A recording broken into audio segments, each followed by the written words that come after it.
Bab 514. Wanita yang bahkan enggan melepaskan sarang semut. Di dunia Tianluo. Begitu Nando dan Remy memasuki dunia tersebut, ekspresi mereka sontak berubah. Sebab, mereka merasakan kekuatan yang amat luar biasa datang dari mana-mana. Itu menekan mereka dan perlahan menurunkan tingkat kekuatan orang-orang itu. Mereka saling memandang secara kaget. Kala itu, Sander muncul di tengah mereka. Begitu muncul, dia juga merasakan kekuatan misterius yang sontak menekan tingkatannya, bahkan membuatnya turun drastis. Pria itu tampak mengernyit. Tempat ini sungguh punya formasi dan penghalang yang amat kuat dan mengerikan sehingga orang-orang itu bisa ditekan. Nando menatap sekeliling, lalu berucap secara lantang, "Cari tempat untuk bersembunyi." Sander pun mengiyakan. Mereka sontak lenyap dari sana. Seketika, orang-orang itu tiba di sebuah pegunungan yang luas dan tak berujung. Mereka menemukan tempat di dekat air terjun. Di momen ini, kekuatan mereka sudah ditekan oleh kekuatan misterius itu hingga cuma mencapai tingkat Peri Suyue. Sander mendadak melontarkan pertanyaan, "Senior, Kaisar Tianluo sekuat apa?" Nando menjawab dengan sungguh-sungguh, "Amat kuat, dia peringkat kedua di antara para kaisar." Pria itu melontarkan pertanyaan dengan penasaran, siapa yang pertama? Pertanyaan itu membuat mereka berekspresi sungguh-sungguh. Hal ini membuatnya makin penasaran. Nando membisik, dia cukup unik. Sander menatapnya seraya melontarkan pertanyaan, unik. Remy tampak mengiyakan, ya, dia itu tokoh yang sedang populer. 20 juta tahun yang lalu, dia mendadak muncul di sungai waktu, lalu melawan arus waktu, mengalahkan banyak ahli, dan akhirnya menjadi kaisar. Sembari berucap demikian, tampaknya dia teringat sesuatu. Dia mendadak menoleh ke arah Sander. "Apa kamu berasal dari alam semesta Guanxuan?" Pria itu tampak mengiyakan. "Ya." Dia berucap secara lantang, dia juga berasal dari sana. Sander kaget mendengarnya. "Dia sekampung denganku." Remy mengiyakan. "Ya, dan dia amat kejam. Pernah ada konflik antara dia dan sebuah klan besar di sebuah dunia, kamu tahu apa yang dia lakukan?" Pria itu tampak menggeleng. Dia melanjutkan secara lantang, dia memusnahkan seluruh klan itu, bahkan sarang semut klan itu pun tak luput, semuanya disiram dengan air panas. Sander terdiam. Dia menggeleng sembari menyunggingkan senyuman. Meskipun cukup berlebihan, harus diakui bahwa dia amat kejam. Metode yang dia gunakan amat sadis sehingga dia disebut sebagai kaisar keji. Bahkan, 4 klan besar dari zaman kuno pun tak ingin berurusan dengannya. Kaisar keji. Sander menggeleng sembari menyunggingkan senyuman. Nama panggilan itu cukup menarik. Remy berucap, semoga kali ini dia tak berpihak pada sekte masa lalu, kalau tidak, itu bakal menjadi masalah besar. Nando agak mengangguk. Benar. Begitu mereka berbicara tentang kaisar itu, ekspresi mereka menjadi amat serius. Sander hendak berbicara, tetapi ekspresi mereka mendadak berubah. Segera, tekanan tak terlihat menyelimuti ketiganya. Nando berucap dengan serius, "Kaisar Tianluo." Usai berucap demikian, ruang dan waktu di depan mereka mendadak retak. Seorang pria tua kerempeng perlahan keluar. Pria itu mengenakan jubah kasar yang sederhana, serta sandal jerami di kakinya. Dia memandang Sander seraya melontarkan pertanyaan, "Kamu adalah Sander?" Sander mengangguk. Mata pria tua itu memicing. Nando dan Remy sontak bersiap dalam keadaan waspada. Sander memandang pria tua kerempeng itu tanpa berkata apa-apa. Setelah sekian lama, pria itu berucap, "Pergi dari sini." Kemudian, dia berbalik dan pergi. Sander mendadak memanggil, "Senior." Pria tua kerempeng itu berbalik dan menatap Sander. "Apa?" Dia melanjutkan, "Pemilik pena tahu memiliki sumber leluhur." Sumber leluhur. Kata-kata ini membuat Nando dan Remy segera melihat ke arah Sander. Rasa penasaran dan kegembiraan terlihat di mata mereka. Pria tua itu juga menatap Sander. "Sumber leluhur." Sander mengangguk.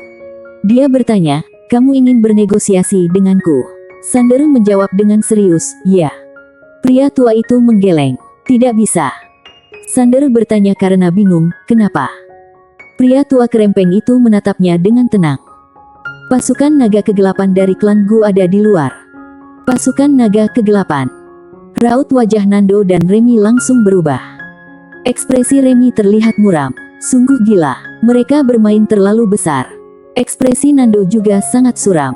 Klan Gu ternyata membawa pasukan naga kegelapan. Mereka benar-benar tidak memberikan Sander kesempatan. Sander tidak tahu apa itu pasukan naga kegelapan, tetapi melihat ekspresi mereka, jelas itu adalah sosok yang sangat kuat.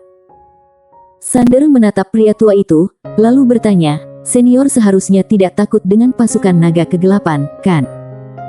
Pria itu merespons dengan tenang, "Aku takut." Ekspresi Sander langsung kaku. Pria tua kerempeng itu menatapnya. Dia tidak berbicara, tetapi juga tidak pergi. Sander langsung menimpali, "Aku bakal menambah bayarannya." Mata pria itu memicing. "Berapa banyak?" Sander berujar dengan serius, "2 sumber leluhur." Pria tua kerempeng itu menatap Sander. Pasukan naga kegelapan sangat kuat. Sander menimpali, Tiga sumber leluhur." Ekspresi Nando dan Remy berubah total. Mereka sangat tergoda. Pria tua kerempeng itu ingin mengatakan sesuatu, tetapi Sander menyela, "Anggap saja kita menjalin hubungan baik." Pria itu langsung terdiam. Apabila dia meminta lebih banyak, itu bakal menjadi serakah. Serakah bakal menciptakan permusuhan.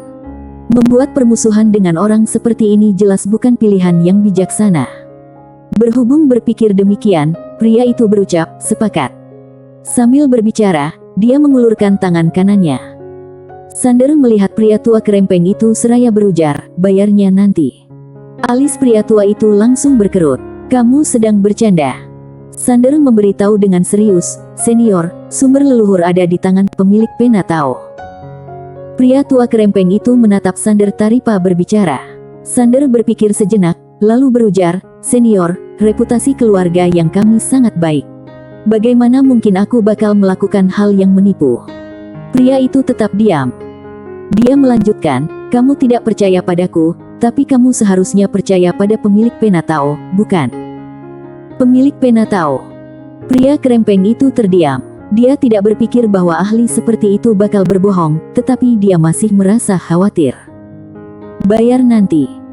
Bisa-bisanya dia ingin bayar nanti untuk masalah ini. Pada saat itu, tekanan yang mengerikan mendadak menyebar dari langit. Seiring dengan munculnya tekanan ini, seluruh dunia Tianluo mulai retak. Ekspresi pria tua itu langsung menjadi muram ketika melihat pemandangan ini. Mereka beraninya menyerang secara frontal. Mereka sama sekali tidak memberikan rasa hormat. Pria tua itu berbalik ke arah Sander. "Mereka dalam jumlah banyak, kita tidak akan bisa menghadapinya. Satu-satunya yang bisa aku lakukan adalah memberi kamu waktu untuk melarikan diri." Melarikan diri. Sander terdiam. Pria tua itu melanjutkan, "Hanya bisa melarikan diri." Sander menatap langit, di mana ribuan ahli sedang menyerang. Melihat naga-naga raksasa yang terbang di langit, Sander merasakan tekanan yang mengerikan. Melarikan diri. Kemana dia bisa melarikan diri?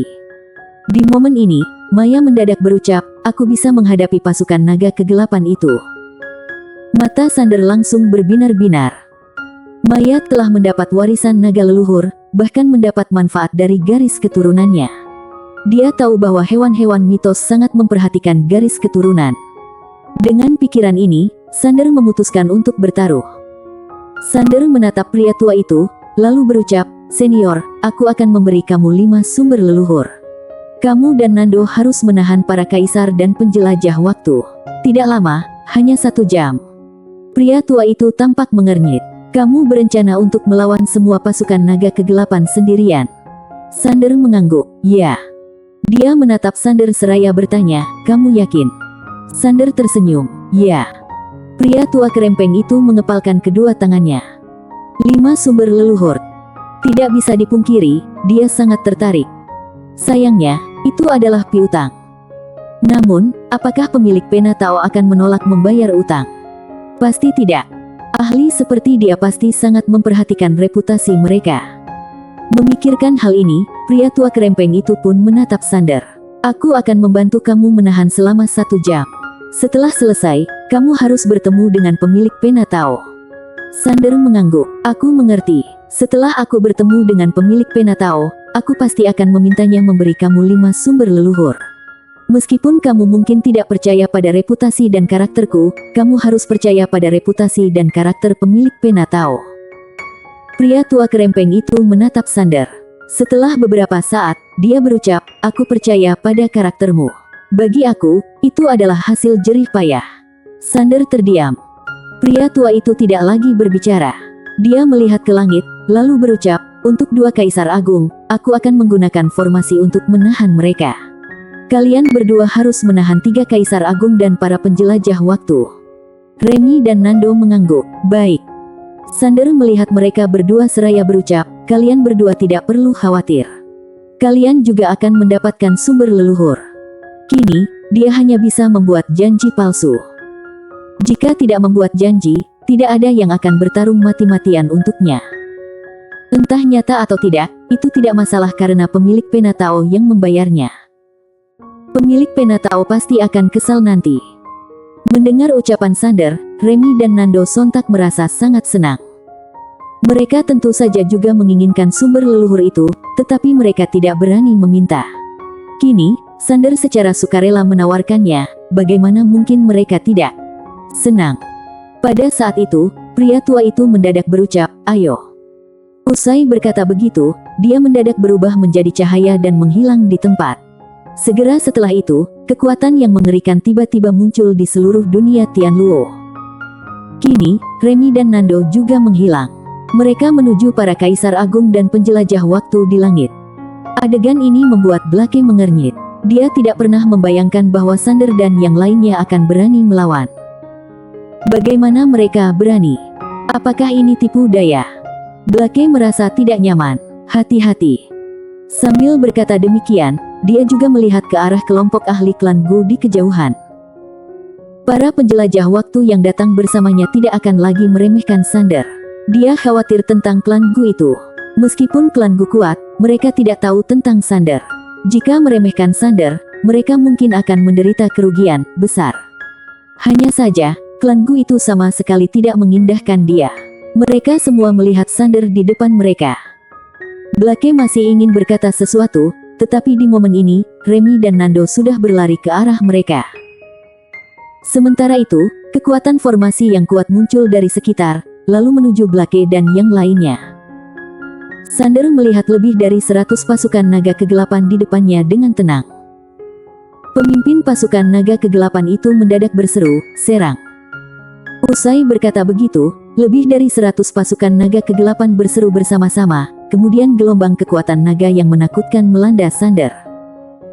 Kini, di mata Sander, 2 sinar emas berkedip-kedip, kemudian bayangan naga tiba-tiba muncul. Bersambung. Bab 515 Ternyata kamu. Bayangan naga. Begitu serangan naga itu hampir mencapai Sander, cahaya emas mendadak memelesat dari dalam tubuhnya, kemudian seekor naga raksasa muncul di depan semua anggota pasukan naga kegelapan. Mayal. Seiring dengan pemulihan bentuk aslinya, gelombang kekuatan naga yang mengerikan langsung meledak dari dalam dirinya. Aura naga yang kuat seketika menekan semua anggota pasukan. Semua anggota pasukan itu menoleh ke arah Maya dengan sorot mata ketakutan. Beberapa bahkan mulai gemetar. Pemimpin pasukan itu mendadak mengernyit dan berucap dengan kaget, Ini adalah aura naga leluhur, bagaimana kamu bisa memilikinya?" Aura naga leluhur. Di momen ini, si pemimpin hampir kehilangan kewarasan. Naga kegelapan adalah makhluk naga paling kuat di dunia. Amat sedikit yang bisa menekannya dengan garis keturunan mereka, tetapi ada sesuatu yang bahkan lebih kuat dari mereka, yaitu naga leluhur, leluhur dari semua naga. Penekanannya terhadap pasukan itu bisa dikatakan mematikan. Rasanya bak melihat ayah mereka. Di momen ini, Maya mendadak meraung.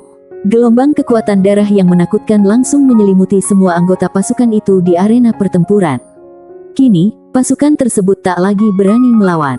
Mereka semua berlutut di tanah saking takutnya. Pemandangan ini membuat Sander amat kaget dan tak menduganya. Dia tak pernah menyangka bahwa tekanan garis keturunan ternyata begitu kuat. Mereka semua tak berani melawan. Awalnya, dia berencana untuk membantai mereka, hanya saja, mendadak dia memiliki ide. Dia membuka telapak tangannya, lalu pagoda kecil muncul di tangannya. Sander berucap, "Tuan Pagoda, simpan mereka." Pagoda kecil itu bergetar hebat. Sinar emas menyapu, keluar dan segera menyimpan semua anggota pasukan ke dalamnya. Kurang ajar. Pada saat ini, pemimpin pasukan langsung berubah menjadi cahaya hitam dan menyerang Sander. Anggota klan Gu sisanya juga menyerang Sander secara bersamaan. Ratusan ahli menyerang secara bersamaan, betapa dahsyatnya kekuatan itu. Meskipun begitu, Sander sama sekali tak takut. Dia memutar pergelangan tangannya, lalu pedang Suanyuan bergetar hebat. Di momen ini, Maya mendadak menyelipkan sinar emas ke dalam tubuhnya. Bam! Seketika, aura Sander meledak dengan ganas. Sander sontak mengangkat pedang suci Suanyuan dan melancarkan serangan. Tanpa bantuan naga, kekuatan para anggota klan Gu langsung terpengaruh. Begitu pertempuran dimulai, Sander sudah berhasil mengusir lebih dari 10 ahli klan Gu. Dimanapun pedangnya melintas, tak ada yang bisa menghentikannya. Usai Sander membawa pedang suci Suanyuan ke tengah kerumunan, kekuatan garis keturunan iblis gila dan garis keturunan manusia biasa di dalam dirinya lagi muncul, lalu memberikan dorongan yang kuat. Bam! Di tengah lokasi, terus ada ahli klan Gu yang jatuh dan mati. Di sisi lain, Blake dan yang lainnya melihat pemandangan itu. Ekspresi mereka seketika menjadi sangat gelap. Sialan, naga-naga itu disimpan Sander. Apakah klan Gu adalah orang-orang bodoh? Ekspresi penjelajah waktu sisanya juga sangat muram. Pasukan naga kegelapan telah disimpan oleh Sander, apabila mereka diambil alih oleh Sander. Sembari berpikir seperti itu, wajah mereka menjadi makin muram. Apakah mereka datang untuk membunuh Sander? Mereka justru membuat situasi menjadi lebih sulit. Di kejauhan, Sander memegang pedang Suanyuan dan menebas dengan marah. Dia menyadari bahwa kini setiap kali dia berkelahi, kedua garis keturunannya menjadi sangat bersemangat, bahkan kekuatannya meningkat. Saat Sander sedang berkelahi dengan semangatnya, suara Kaisar Tianluo tiba-tiba terdengar dari lokasi. Cepat pergi. Cepat pergi. Mendengar ucapan Kaisar Tianluo, Sander mendadak terjaga. Ya, harus pergi. Sekalipun sedang berkelahi dengan nyaman, Kaisar Tianluo, Nando, dan yang lainnya tak bisa bertahan lama. Begitu mereka tak bisa bertahan lagi, semuanya akan sia-sia. Sembari berpikir demikian, Sander langsung berseru, "Ketiga senior, ayo kita pergi." Kemudian, dia langsung menebas sekelompok orang yang berdiri di sisinya, lalu berubah menjadi sinar pedang dan muncul di depan Nando dan Remy. Dia menyimpan keduanya ke dalam pagoda kecil. Sander bergetar dan berubah menjadi sinar pedang yang meluncur ke langit, di mana Kaisar Tianluo segera masuk ke dalam pagoda kecil Sander. "Kamu pikir kamu bisa kabur?" Di momen Sander menebas sungai waktu, suara marah Blake tiba-tiba terdengar dari bawah. Kemudian, dia sudah berada di belakang Sander. Dia langsung berbalik dan melancarkan tebasan. Bam! Seberkas cahaya pedang meledak. Blake langsung ditolak oleh pedang ini beberapa ribu meter jauhnya, sementara Sander berubah menjadi sinar pedang dan menyelinap ke dalam sungai waktu. Blake melihat sungai waktu yang makin membaik di kejauhan. Dia sangat terkejut dalam hatinya. Dia tidak pernah menduga bahwa kekuatan Sander amat menakutkan sekarang. Di lokasi, penjelajah waktu lainnya berhamburan ke arah Sander. Semuanya menatap Sander yang menghilang dengan ekspresi sangat suram. Tentu saja, kebanyakan dari mereka tampak khawatir. Kini, kekuatan Sander agak menakutkan. Blake menatap celah waktu dan ruang yang makin membaik di kejauhan. Kita tidak bisa memberinya terlalu banyak waktu, jika tidak, anak ini akan melawan takdir. Bam! Pada saat yang sama, celah waktu dan ruang di kejauhan tiba-tiba meledak. Saat berikutnya, bayangan seseorang langsung terlempar ke dalamnya. Semua orang terpaku. Sebab, bayangan itu bukan yang lain, itu adalah Sander yang baru saja pergi. Sander mundur puluhan ribu meter sebelum berhenti. Apa yang terjadi? Semua orang menatap celah waktu dan ruang yang retak itu. Seorang pria berpakaian putih berjalan keluar perlahan. "Marco." Di sana, seseorang berseru demikian. "Marco. Peringkat ketiga di daftar Kaisar." Di kejauhan, begitu Sander berhenti, dia melihat lengan kirinya yang sedikit mati rasa, lalu melihat Marco di kejauhan. Saat itulah, Kaisar Tianluo tiba-tiba muncul di depan Sander. Kaisar Tianluo. Begitu melihat Kaisar Tianluo, ekspresi Blake dan yang lainnya agak cemas. Tingkatannya sedikit lebih tinggi dari Marco. Marco menatap Kaisar Tianluo, lalu berucap, pada saat itu, sekte menempatkanku di tempat ketiga dan kamu di tempat kedua, aku merasa tidak puas. Kaisar Tianluo tampak tersenyum. Kalau kamu tidak puas, mari kita bertarung. Marco mengangguk, aku memang berniat begitu. Usai itu, dia langsung berubah menjadi sinar putih dan menyerang Kaisar Tianluo. Kaisar Tianluo berbalik dan melihat Sander. Aku merasakan ahli yang kuat menuju ke sini, cepat pergi. Kemudian, dia tiba-tiba berputar. Seketika itu, aura mengerikan langsung menuju ke arah Marco. Pertempuran dimulai. Ketika dua kaisar agung puncak bertarung, itu membuat langit dan bumi bergemuruh. Seluruh dunia Tianluo mulai retak. Sander tidak ragu sama sekali. Dia berbalik dan segera menghancurkan sungai waktu. Kemudian, dia berubah menjadi sinar pedang dan menyelinap ke dalam sungai waktu. Dia tahu, penjelajah waktu telah menargetkannya, jadi mereka tidak akan menghabiskan waktu untuk menyerang Kaisar Tianluo. Dia meninggalkan tempat itu, yang sebenarnya akan lebih baik bagi Kaisar Tianluo. Melihat Sander melarikan diri lagi, Blake dan yang lainnya kembali mengejar Sander. Di dalam sungai waktu, Sander bergerak melawan arus. Berhubung telah menyatu dengan Maya, kini menghadapi arus mundur tidak terlalu sulit baginya. Di belakangnya, Blake dan yang lainnya mengejar secara gila-gilaan. Terutama para ahli klan Gu, mereka mengejar seperti orang gila. Naga kegelapan. Naga-naga itu adalah binatang yang sangat hebat yang dibesarkan dengan sengaja oleh klan Gu. Apabila kehilangan pasukan itu, mereka benar-benar menjadi pendosa klan Gu. Selain itu, kekuatan klan Gu juga akan sangat terpengaruh. Jadi, naga-naga itu harus didapatkan kembali. Pemimpin pasukan menatap Sander dari kejauhan. Niat membunuhnya tercermin jelas di matanya. Di kejauhan, Sander mendadak bertanya, Maya, bagaimana dengan naga-naga itu? Maya berucap, mereka semua tidak berani bergerak. Sander bertanya, tidak berani bergerak. Maya menjawab, ya, mereka sangat takut akan aura naga leluhur di tubuhku. Semuanya merunduk di tanah, tidak berani bergerak sama sekali. Mendengar itu, senyuman muncul di bibir Sander. Ratusan naga kegelapan, kekuatan mereka benar-benar luar biasa. Hanya saja, sekarang belum saatnya untuk menggunakan mereka.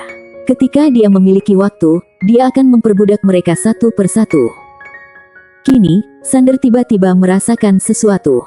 Dia segera berbalik dan melihat ke belakang, di mana aura yang kuat sedang menuju ke arah mereka. Pemandangan ini membuat Sander segera berbalik dan mempercepat langkahnya. Sialan. Mereka benar-benar gila. Bahkan, ada bantuan. Jangan-jangan, itu Kaisar yang menempati peringkat pertama. Memikirkan hal ini, ekspresi Sander menjadi serius. Dia baru saja bertarung dengan Kaisar yang menempati peringkat ketiga, tetapi dia sudah berada dalam posisi yang sangat tidak menguntungkan.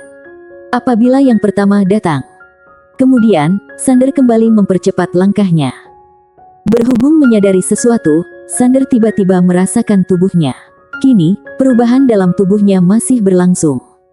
Garis keturunan manusia biasa masih membentuk tubuhnya.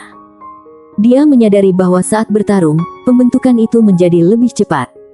Namun, saat ini, dia tidak berani berhenti untuk bertarung melawan Blake dan yang lainnya. Sebab, jika dia melawan, dia akan diserang oleh banyak orang. Ketika merenungkannya, Sander mendadak merasakan sesuatu. Dia tiba-tiba mengangkat kepalanya. Sebuah tombak panjang melayang dari kejauhan. Pupil Sander menyusut. Dia berlari ke depan dan segera menyerang dengan pedangnya. Dor! Seiring dengan ledakan cahaya pedang, Sander langsung mundur ribuan meter jauhnya oleh tombak ini. Ketika dia berhenti, tombak panjang itu kembali menyerang. Mata Sander memicing. Dia meluncur maju dengan pedangnya, lalu memegang pedang dengan kedua tangannya. Dia menyerang dengan keras. Jurus menebas langit menghunus pedang 4 kali berturut-turut. Mung! Seiring terdengarnya desis pedang yang membahana, cahaya pedang langsung menghalau tombak panjang itu.